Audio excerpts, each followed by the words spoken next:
ఈ నారా చంద్రబాబు నాయుడు గారు నిన్న కూడా చెప్తా ఉన్నారు, వాళ్ళు మన మీద దాడులు చేశారు కదా అని చెప్పి ఈ రోజు మనకు 164 సభ్యులు ఉన్నారని చెప్పేసి 21 మంది పార్లమెంట్ సభ్యులు ఉన్నారని చెప్పి మనం కూడా అలా చేయడం సహేతుకం కాదు. చాలా మనం యాజ్ పర్ సిస్టమ్ వెళ్ళాలి. నిన్న కూడా చాలామంది సభ్యులు మా మీద దాడులు జరుగుతూ ఉన్నాయి, మా మీద బెదిరిస్తున్నారు, ఈ రోజుకి ఓడిపోయి కూడా ఇంకా మన కూటమి సభ్యులందరి మీద బెదిరిస్తున్నారు అని అంటే చంద్రబాబు నాయుడు గారు ఒకటే చెప్పాను, మనం అలాంటి వాటికి నేను విరుద్ధం. మీరు అలా కనుక కాదు, సిస్టమ్ని కాదని కనుక మీరు చేస్తే మీరు నాకు దూరం అవుతారని చెప్పి చాలా స్పష్టంగా చెప్పారు. అది నాకు కూడా చెప్పారు, అది మీకు కూడా వర్తిస్తుందని చెప్పి ఖచ్చితంగా చంద్రబాబు గారు చెప్తాను ఈ దృష్టిలో ఖచ్చితంగా దాన్ని ఒళ్ళు దగ్గర పెట్టుకుని మేమందరం ఉంటాం sir. Will take your guidance very seriously and committedly sir.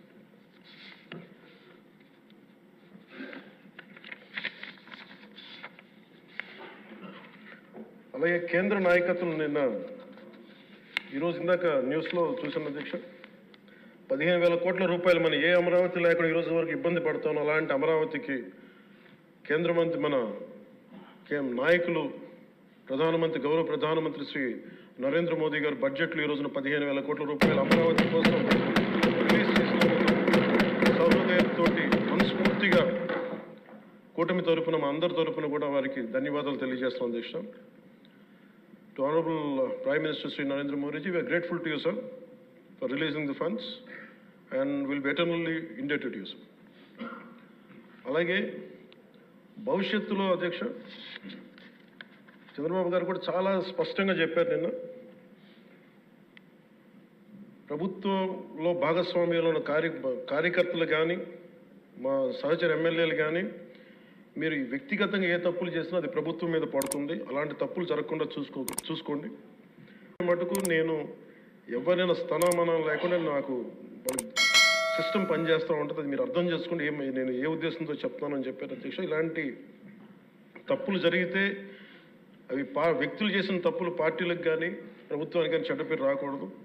దాన్ని ఎలా హ్యాండిల్ చేసుకోవాలో జనసేన పార్టీ తరపు నుంచి నేను మా వాళ్ళందరికీ కూడా ఒకటే తెలియజేశాను, మీరు వ్యక్తిగతంగా కనుక ఏదన్నా చేసి అది కూటమి ప్రభుత్వానికి ఇబ్బంది కలిగితే నేను వారిని వదులుకోవడానికి సిద్ధంగా ఉన్నానని చెప్పి చాలా స్పష్టంగా తెలియజేశాను అధ్యక్ష. అది మీరు ఇసుక విధానాల్లో కానీ మైనింగ్ విధానాల్లో కానీ ఏ రకంగా సరే గత ప్రభుత్వం చేసింది కదా మేము కూడా చేస్తామని ఎవరన్నా నాకు జనసేన పార్టీ తరపు నుంచి ఎవరన్నా సరే ఉంటే వారిని నియంత్రించే బాధ్యత, వారిని సరిచేసే బాధ్యత మేము తీసుకుంటాం. అలాగే చట్టపరమైన తప్పు జరిగితే చట్టపరంగా ఎలాంటి చర్యలు తీసుకోవాలో అది మాకు కూడా అప్లై చేయండి, నాతో సహా. మేము తప్పు చేస్తే నాతో సహా ఆ చట్టాలు నాకు కూడా అప్లై చేయండి. ఎవరు దీనికి అతీతులు కాదు. దీనికి ముఖ్యంగా ఈ 5 సంవత్సరాల కాలం ఇది హాలిడే కాదు ఎవరికి. మన ముఖ్యమంత్రి గారు కూడా చెప్తా ఉన్నారు, ట్రాఫిక్ జామ్స్ ఎంతసేపు జరుగుతున్నాయి, ఈ ప్రోటోకాల్స్ ప్రకారం సెక్యూరిటీ హ్యాజర్డ్స్లో ఎంతసేపు ట్రాఫిక్ నాపుతున్నారు, ఒక 2-3 నిమిషాల నుంచి ప్రజలు ఇబ్బంది పడకూడదని పదే స్పష్టంగా చెప్తా ఉన్నారు. అలాగే మన ఎస్కార్ట్ సెక్యూరిటీ వల్ల సామాన్య ప్రజలు ఇబ్బంది పడకూడదని మాకు దృష్టికి తీసుకొచ్చారు. ఖచ్చితంగా దాన్ని మా కింద అధికార యంత్రాంగాన్ని మొత్తానికి తెలియజేశాను సార్. అలాగే ఈరోజు మనకున్నది భవిష్యత్తు బాధ్యత. ఇది కేవలం ఈ హౌస్లో ఉన్న వ్యక్తులకే కాదు అధ్యక్ష, ఇంక్లూడింగ్ బ్యూరోక్రాట్స్కి. గత ప్రభుత్వం చాలా అవుట్రైట్ తప్పులు చేస్తూ ఉంటే కూడా బ్యూరోక్రసీ చాలా వరకు చాలా నిర్లిప్తంగా ఉండిపోయారు అధ్యక్ష. ఒక్క ఐఏఎస్ అధికారి ఏసార్లు రివ్యూ చేసిన ఒక్క ఐఏఎస్ అధికారి పేరు చెప్తా ఉంటారు. ఈ రోజున ఐఏఎస్ అధికారి ఏ శిక్ష పడకుండా వెళ్ళిపోయాడు. ఇలాంటి పరిస్థితులు జరుగుతూ ఉన్నాయి. So bureaucracy also has to take responsibility. And of course media ఏ సమస్యని హైలైట్ చేయాలి, ఏ సమస్యని హైలైట్ చేయకూడదు, ఏది ప్రజలకు అవసరం అనేది మీడియా మీద కూడా బాధ్యత ఉంది అధ్యక్ష.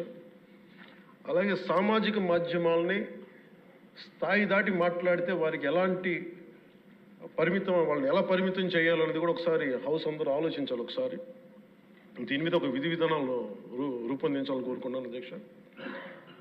అలాగే ముఖ్యంగా ఇక్కడ సభలో ఉన్న మా సహచర ఎమ్మెల్యేలు, గౌరవ ముఖ్యమంత్రి గారు, మేమందరం కూడా వీఆర్ ఆల్ కమిటెడ్ సార్.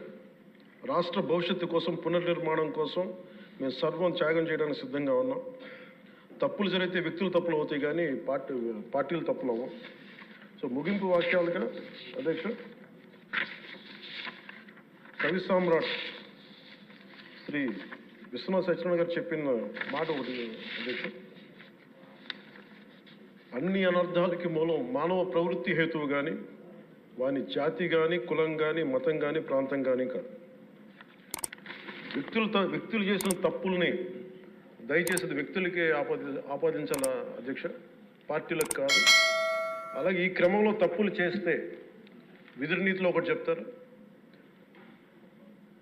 ఒక గ్రామం కోసం ఒక కుటుంబాన్ని, ఒక కుటుంబం కోసం ఒక గ్రామం కోసం ఒక కుటుంబాన్ని, ఒక రాజ్యం కోసం ఒక గ్రామాన్ని వదులుకోక తప్పదు.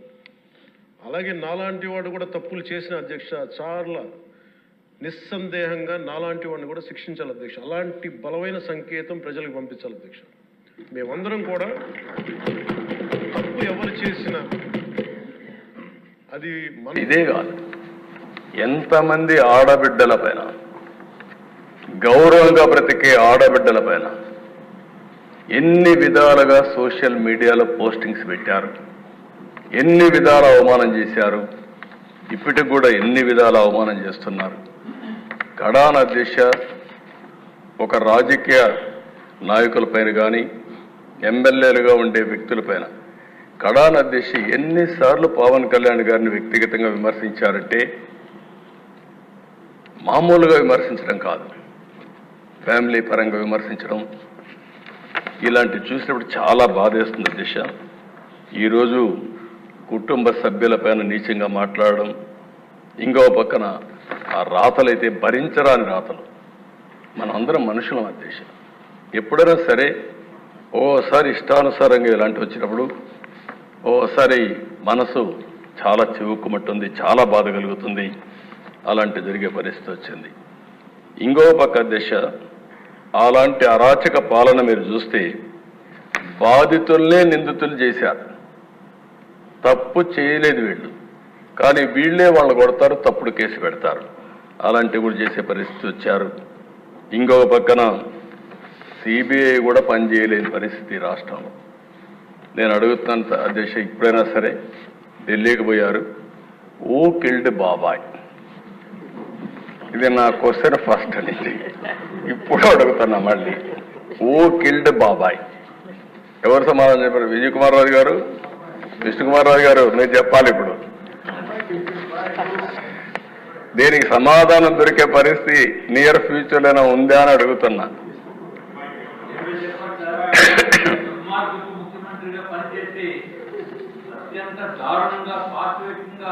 చేసిన పనికి ప్రపంచ దేశాల్లో నియంతృత్వ పరిపాలన చేసే వాళ్ళు కూడా సిగ్గుపడే పరిస్థితి వచ్చింది. అటువంటిది ప్రజలందరినీ కూడా మెచ్చుకోవాల్సిన అవసరం ఉంది అధ్యక్ష. గౌరవ ముఖ్యమంత్రి గారిని, పవన్ కళ్యాణ్ గారిని, కూటమిని ఎన్నుకుని అత్యంత గొప్ప అవకాశం మళ్ళీ ఆంధ్ర రాష్ట్రాన్ని తిరిగి పురోగభివృద్ధిపై తీసుకుని వెళ్ళటానికి చేసిన నిర్ణయం ఆంధ్ర రాష్ట్ర ప్రజలందరికీ కూడా మరి ఒక్కసారి మీ ద్వారా కూడా నేను తెలియజేసుకుంటున్నాను అధ్యక్ష. అట్లాగే ఎంతో అద్భుతమైన పరిపాలన దక్షణ కలిగిన మీరు, అట్లాగే పవన్ కళ్యాణ్ గారు నిస్వార్థంతో రాజకీయాల్లోకి వచ్చి ఆంధ్ర రాష్ట్రాన్ని కాపాడాలనే ఉద్దేశంతో ముందుకు వచ్చినప్పుడు కేంద్రంలో ఉన్న భారతీయ జనతా పార్టీ పెద్దలు కూడా సానుకూలంగా స్పందించి మళ్ళీ మన ఆంధ్ర రాష్ట్రాన్ని పురోగభివృద్ధిపై తీసుకుని వెళ్ళి మంచి రోజులు తెలుగు జాతికి తీసుకుని వస్తాయని ఏమాత్రం సందేహం లేదు.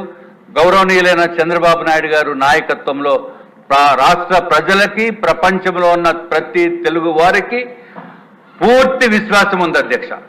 అట్లాగే ఇంకొక విషయం కూడా గౌరవ ముఖ్యమంత్రి గారి ద్వారా ప్రజలకి కూడా చెప్పవలసిన అవసరం ఉంది.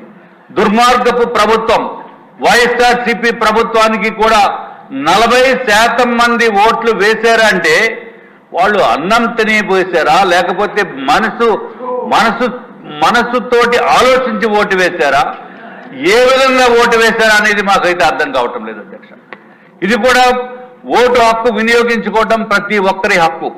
కానీ ఓటు ఒక మంచికి ఓటు వేయాలి, ఒక చెడుని దూరంగా పెట్టాలని చెప్పి 5 సంవత్సరాల పరిపాలన చూసిన తర్వాత కూడా వాళ్ళు ఈ విధంగా చేయటం అనేది ఒక్కసారి ఆలోచించవలసిన అవసరం ఉంది అధ్యక్ష.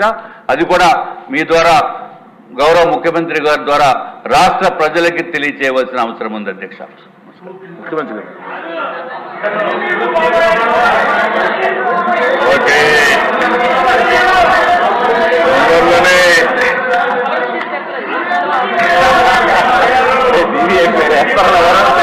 అధ్యక్ష అధ్యక్ష హూ కిల్డ్ ద బాబాయ్ అనేది అధ్యక్ష ఇది అందరికీ తెలుసు. ఎవరు వెనకాల ఉండి చేయించారో అందరికీ తెలుసు. కానీ సిబిఐ ఎంక్వైరీ వేస్తే శాస్త్రోక్తంగా పద్ధతి ప్రకారం ఉంటుందని చెప్పి తమరి ద్వారా కోరుతూ గౌరవ ముఖ్యమంత్రి గారిని తెలుస్తామని చెప్పి ఆల్రెడీ సిబిఐ ఎంక్వైరీ వేసి ఉంది. తర్వాత సిబిఐ ఎంక్వైరీ కొంచెం ఫాస్ట్ గా చేయాలి కదా. ఒకసారి మెంబర్స్ అందరూ కూడా దిశ మేము ఎలక్షన్లో క్వశ్చన్ చేసిందే హూ కిల్డ్ బాబాయ్ అని. ఇంకా జవాబు రాలేదు. తొందరలో జవాబు కూడా వస్తుంది. దాంట్లో సందేహం లేదు. అధ్యక్ష ఇది ఒక కేస్ స్టడీ. నేను 40 ఏళ్ళు రాజకీయాల్లో ఉన్నా, 14 ఏళ్ళు సీఎంగా ఉన్నా. నేను చాలామంది ముఖ్యమంత్రులను చూసా. ఇప్పుడే విష్ణుకుమార్ రాజు చెప్పినట్టు ఒక వ్యక్తి ఏ విధంగా చేస్తాడో వివేకానంద రెడ్డి మర్డర్ ఒక ఎగ్జాంపుల్. ఎన్ని ట్విస్టులు తిరిగాయో రెండో ఎగ్జాంపుల్. కడాన ఎవడైతే అక్కడ సిఐ సీన్లో ఉన్నాడో మర్డర్ జరిగిన తర్వాత ఫస్ట్ వెళ్ళాడు. ఈ క్లీన్ చేసే ఆపరేషన్స్ అన్ని చూసిన తర్వాత అతను సిబిఐకి ఇన్ఫర్మేషన్ ఇవ్వడానికి సిద్ధపడితే ప్రభుత్వ దుర్వినియోగంతో అతనికి ప్రమోషన్ ఇచ్చి సిఐ నుంచి డిఎస్పీ తిరిగి సిబిఐ పైనే ఆరోపణలు చేసే పరిస్థితికి వచ్చారు. అధ్యక్ష ఇన్వెస్టిగేషన్ ఆఫీసర్ పైన కేసు పెడితే సిబిఐ ఆ ఇన్వెస్టిగేషన్ ఆఫీసర్ హైకోర్టు పోయి బెయిల్ తీసుకునే పరిస్థితికి వచ్చాడు. ఇది రాష్ట్ర చరిత్రలో ఎప్పుడు చూడలా. ఇవన్నీ దేశ చరిత్ర ప్రపంచంలో కూడా జరుగుండవు. ఈ దేశంలో కాదు, వేరే ప్రపంచంలో ఎక్కడా జరగవు. నేరస్తుడు ఎంత పవర్ఫుల్ అంటే అధ్యక్ష నేను అదే ఎప్పుడు చెప్పేవాడిని. నేరస్తుడే ముఖ్య